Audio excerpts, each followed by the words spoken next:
Fala-se muito sobre narcisismo hoje em dia, né? Mas vocês conhecem a história grega ou romana de Eco e Narciso?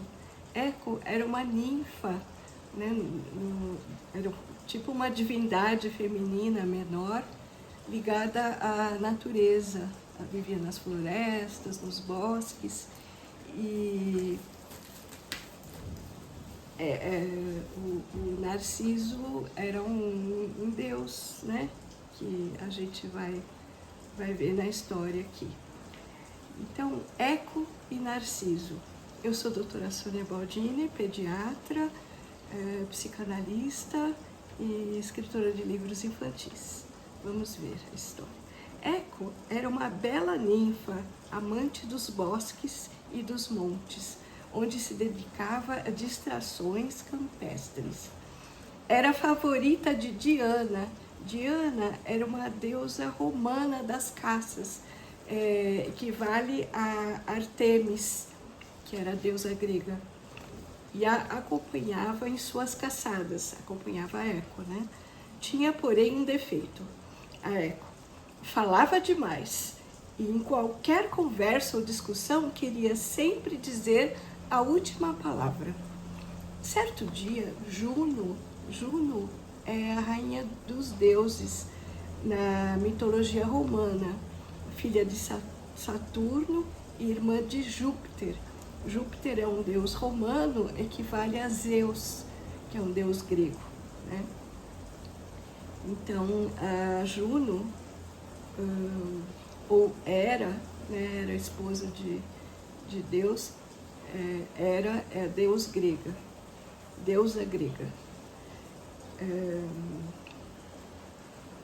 E elas, a Juno ou Hera, representam a ordem, a família e a força feminina.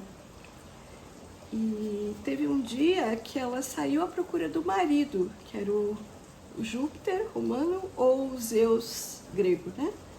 De quem desconfiava, e com razão, que estivesse se divertindo entre as ninfas.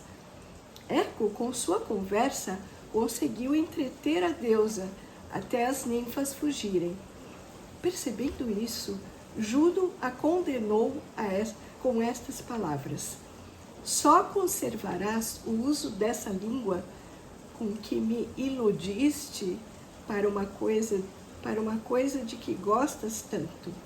Responder: continuarás a dizer a última palavra, mas não poderás falar em primeiro lugar.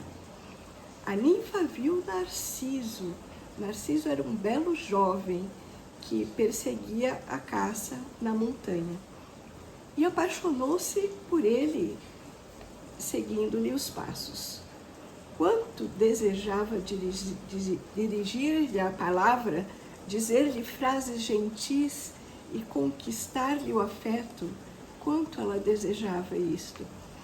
Mas estava fora do seu poder, agora que a Juno lhe deu este castigo, né? Esperou com impaciência que ele falasse primeiro, a fim de que pudesse responder. Certo dia, o jovem, tendo se separado dos companheiros, gritou bem alto: há alguém aqui? Aqui, respondeu Eco. Narciso olhou em torno e, não vendo ninguém, gritou: vem! Vem, respondeu Eco. Por que foges de mim? Perguntou Narciso. Eco respondeu a mesma coisa, né? Por que foges de mim?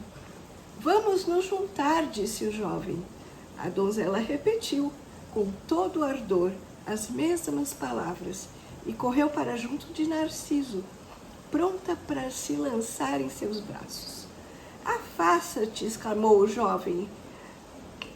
Prefiro morrer a te deixar possuir-me. Possuir-me, respondeu Eco. Mas foi tudo em vão. Narciso fugiu e ela foi esconder sua vergonha no recesso dos bosques. Daquele dia em diante, passou a viver nas cavernas e entre os rochedos das montanhas. De pesar, seu corpo definhou até que as carnes desapareceram inteiramente.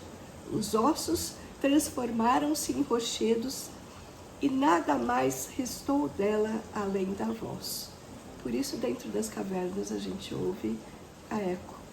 E assim, ela ainda continua disposta a responder a quem quer que a chame e conserva o velho hábito de repetir a última palavra.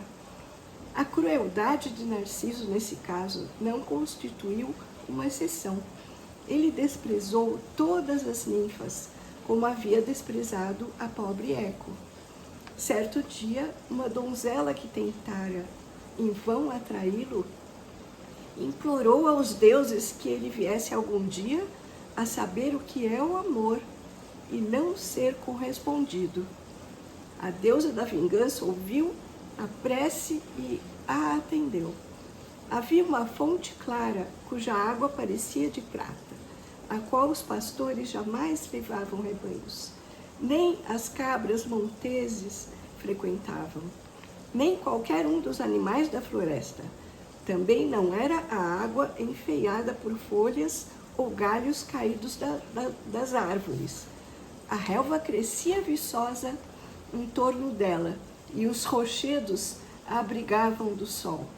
Ali chegou um dia Narciso, fatigado da caça e sentindo muito calor e muita sede, debruçou-se para desalterar-se, viu a própria imagem refletida na fonte e pensou que fosse algum belo espírito das águas que ali vivesse. Ficou olhando com admiração para os olhos brilhantes, para os cabelos anelados como os de Baco. Baco era o nome romano do deus grego Dionísio. Era o deus do vinho, fertilidade, festas e teatro. Ou de Apolo, que era o deus das artes, e viu refletida essa imagem o rosto oval, o pescoço de marfim, os lábios entreabertos e o aspecto saudável e animado do conjunto. Apaixonou-se pela sua imagem, baixou os lábios para dar um beijo e mergulhou os braços na água para abraçar a bela imagem. Esta fugiu com o contato, mas voltou um momento depois, renovando a fascinação. Narciso não pôde mais conter-se, esqueceu-se de todo da ideia de alimento ou repouso, enquanto se debruçava sobre a fonte para contemplar a imagem que ele não sabia que era dele próprio, né? Por que me desprezas, belo ser? Perguntou ao suposto espírito, né? Meu rosto não pode causar-lhe repugnância. As ninfas me amam e tu mesmo não pareceu olhar-me com indiferença, quando, estendendo os braços, fazes o mesmo. E sorris quando te sorrio, e responde com acenos aos meus acenos. Suas lágrimas caíram na água, turvando a imagem.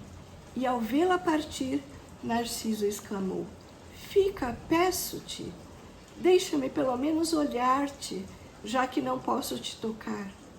Com estas palavras e muitas outras semelhantes, atiçava a chama que o consumia. E assim, pouco a pouco, foi perdendo as cores, o vigor e a beleza que antes tanto encantava a ninfa Eco. Esta se mantinha perto dele, contudo, e quando Narciso gritava "ai, ai", ela respondia com as mesmas palavras. O jovem, desesperado, morreu, depauperado. E quando sua sombra atravessou o rio Estige, o rio Estige, no grego, é o principal rio do submundo, o submundo de Hades, o deus grego dos mortos, né? E o rio Estige separava o mundo dos vivos do reino dos mortos. E aí a sombra do Narciso, né,